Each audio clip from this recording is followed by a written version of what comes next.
Bem-vindos ao canal 300 Segundos. Aqui você encontra um raio-x dos relatórios oficiais divulgados pelas próprias empresas e fundos da Bolsa de Valores. Hoje, o nosso foco é um verdadeiro gigante do mercado, o Maxi Renda, o famoso MXRF11. A gente vai mergulhar nos números e na estratégia, direto da fonte, usando os relatórios do próprio gestor. E para começar, dá uma olhada nesse número. Mais de 1.300.000 investidores.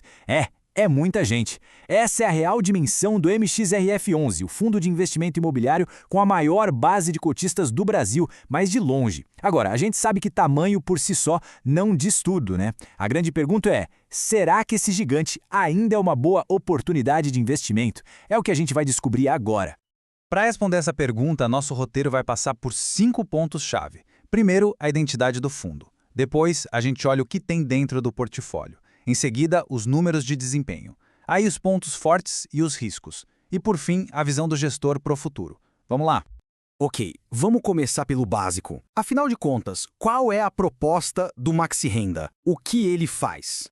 Bom, oficialmente, o objetivo do fundo é buscar ganhos em vários tipos de ativos que são ligados ao mercado imobiliário. Isso quer dizer que ele não é um fundo que compra prédios, galpões, shoppings, não. Ele investe principalmente em títulos de dívida imobiliária. Exatamente. O MXRF11 é o que o mercado chama de fundo de papel. O carro-chefe do investimento dele são os CRIs, que são os certificados de recebíveis imobiliários. E a gestão é ativa, o que é bem importante. Significa que a equipe da XP Asset está o tempo todo de olho no mercado, comprando e vendendo esses títulos para tentar tirar o melhor retorno possível para os cotistas. Agora, vamos abrir a caixa preta, com patrimônio que passa dos 4 bilhões de reais. Onde é que esse dinheiro todo está alocado, hein? Certo. Mergulhando aqui, a fotografia do portfólio é bem clara. Como era de se esperar, a fatia esmagadora, quase 80%, está em CRIs. Depois a gente vê uns 11% em cotas de outros FIIs, que é uma posição mais tática, né? E aí tem uma parte muito interessante de quase 7% no que eles chamam de permutas financeiras. O resto é caixa, para dar liquidez para o fundo. Dando um zoom na carteira de CRIs, a gente vê uma diversificação bem grande. São 89 operações diferentes. O foco, segundo o próprio gestor, é em devedores de alta qualidade. Nomes de peso como Shopping Itaquera, ArcelorMittal, CSN aparecem entre os principais. E aqui tem um ponto fundamental. 85% dessa carteira é indexada ao IPCA, o que dá uma proteção natural contra a inflação. As outras duas fatias do portfólio são bem estratégicas. A carteira de FIIs é usada para buscar ganhos de capital, posições mais táticas mesmo. Já as permutas financeiras, essas são uma aposta mais estruturada e com um potencial de retorno, bem mais elevado. E aqui mora um dos diferenciais do fundo. Vamos tentar entender as permutas de um jeito simples. É uma estratégia com mais risco, claro, mas com um potencial de retorno bem maior que um CRI normal. O fundo entra como investidor em um projeto residencial, sabe? Durante a obra, ele recebe um fluxo de caixa menor.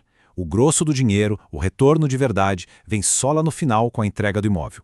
E a meta de retorno aqui é alta, INCC, que é o índice de custo da construção, mais 13% ao ano. Bom, agora vamos para a parte que todo mundo que investe quer saber, os números. Como é que foi a performance recente do fundo? Valeu a pena? Em agosto, o dividend yield do mês ficou em 1,04%. Isso leva a gente para um yield anualizado de 13,21%. Um retorno bem expressivo, e ainda por cima, isento de imposto de renda. E o famoso P sobre VP estava em 1,01, ou seja, a cota na bolsa estava sendo negociada com um leve ágio, só 1% acima do seu valor patrimonial, do seu valor justo. Essa tabela aqui resume tudo muito bem. O preço de mercado era 9,62, um pouquinho acima do valor patrimonial de 9,50. O fundo distribuiu 10 centavos por cota, mas gerou em caixa um pouquinho menos, 0,0966. Como isso foi possível? Simples, ele usou uma parte da reserva que ele tem acumulada de mais de 6 centavos por cota. Certo, nenhum investimento é só alegria, né? A gente precisa analisar os dois lados da moeda.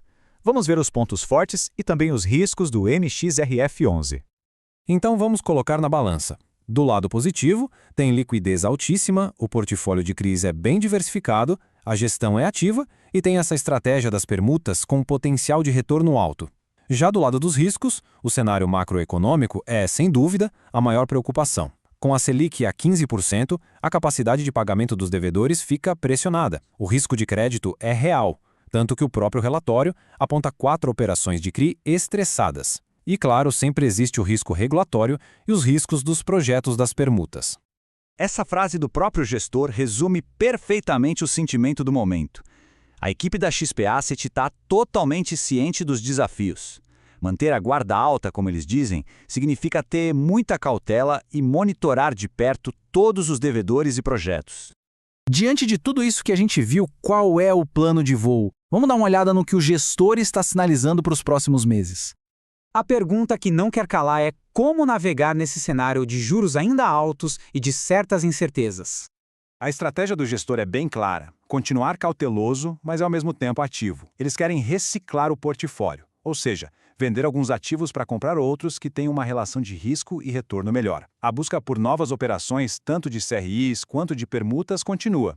E como prova disso, o relatório já menciona uma aquisição de 40 milhões de reais em um novo CRI agora em setembro. E para a gente fechar, fica aqui essa reflexão. Ser o maior fundo do Brasil, sem dúvida, traz vantagens enormes, como liquidez e um grande poder de negociação. Mas, por outro lado, no mercado mais desafiador, um portfólio desse tamanho também pode ser mais difícil de manobrar, de ser ágil. É uma dualidade interessante para se ter em mente. Antes de sair, me conta aqui nos comentários o que acharam desse FII. Ele está na carteira de investimentos? E qual empresa ou fundo gostariam de ver analisado aqui no canal 300 Segundos? Vamos escolher os mais pedidos para o próximo vídeo.